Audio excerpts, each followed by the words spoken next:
We've actually marched 12 kilometres in the rain.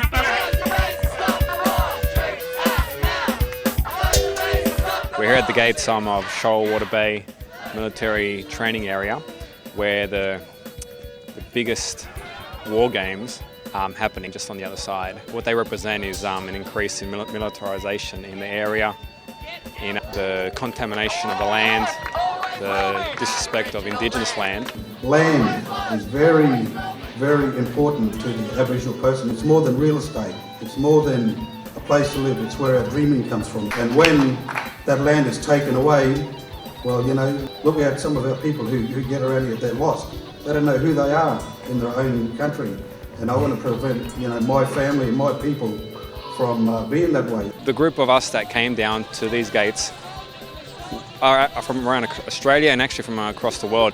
We feel that, you know, if we don't put a stop to this, you know, they're just going to get more arrogant. We're going to be there wherever they are and say no.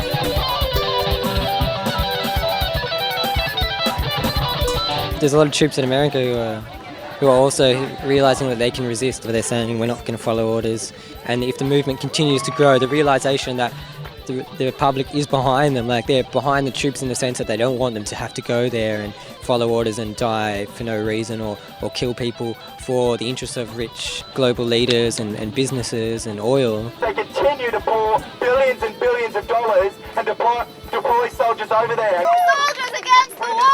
US Vets Against the War, we were distributing a leaflet to you in there. I'd advise people to read them. US Veterans Against the War, it's growing in size. They're agitating on the ground in Iraq. We encourage these soldiers to join us in a rebellion against these unjust wars, and we will bring it to an end. Like, we've got to take this government down and take this militarism down.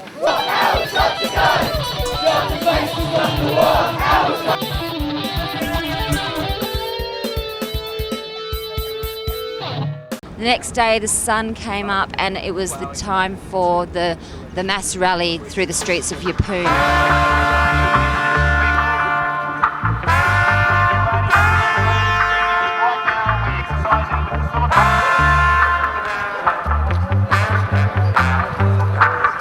To think of people bombing it and poisoning the ecology, affecting the wildlife, the fish, the dugongs, is just devastating, actually.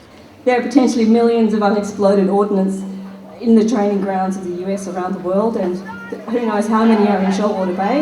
Apparently the American government tried to estimate how many of the bombs and artillery that they shot around didn't explode, and it's something like 5%. So that's a pretty good indication that over the 40 years since Shoalwater Bay started being used. We live on our sailboat and we could not anchor at Shoalwater Bay in the last weeks because it's closed for military operations. Then when we learned it was closed because they were training Americans, we said, this is it, we are furious about this. And we stopped to found this group, and we've been volunteering to try to do what we can. As Americans, we know what the American government is capable of in terms of destruction and slaughtering people. In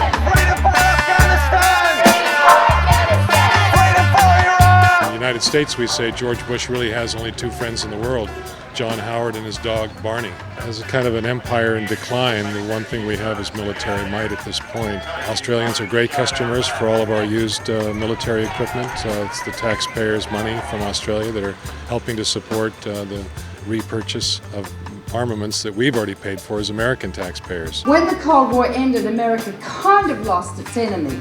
And the reason it needs enemies is because the military-industrial complex steals most of the American taxpayers' dollars to build weapons, and they don't even have a healthcare system there. It's a cruel country, and we're starting to emulate it. We've perhaps been, over many, many years, brainwashed into thinking that we can't do anything by ourselves. We have to have Big Brother looking after us. And I think it's time that Australians started to think, well, you can be friends with somebody, but that doesn't mean that you have to slavishly follow everything that they want you to do. We continued on to the military base at Rockhampton, had a bit of an action there. His mind is losing control. Hey, soldiers on your cause! You don't have dressing those men in those barracks there who are about to go on the battlefields and have their limbs blown off. When you see what goes on the battlefield on television, you don't really know what it's like to be on a battlefield. Any man who's had that experience knows that war's no answer to any damn thing. What war is about power and profit.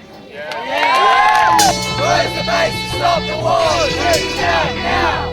Raise the base to stop the war! Troops down! Close the bases and the occupation! What we can see is that while the amount of money and energy which is going into training American and Australian soldiers right around the world, trying to train the pro-US part of the Iraqi army, who doesn't need any training? It's the people who are resisting in Iraq. They don't need the training camps. They don't need the billions of dollars. They are beating US imperialism on the ground in Iraq.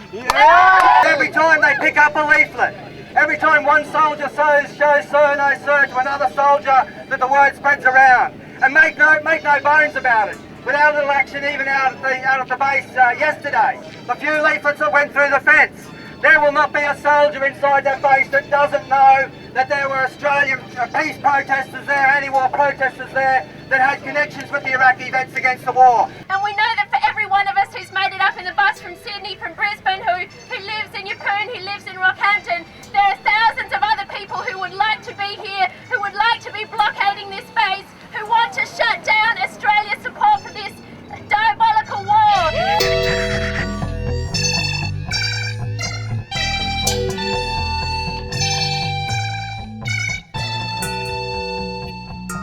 This is going to continue to grow. This crisis is only going to continue to get worse, and I think we, have got to stand here today and continue to make a statement and take this militarism down.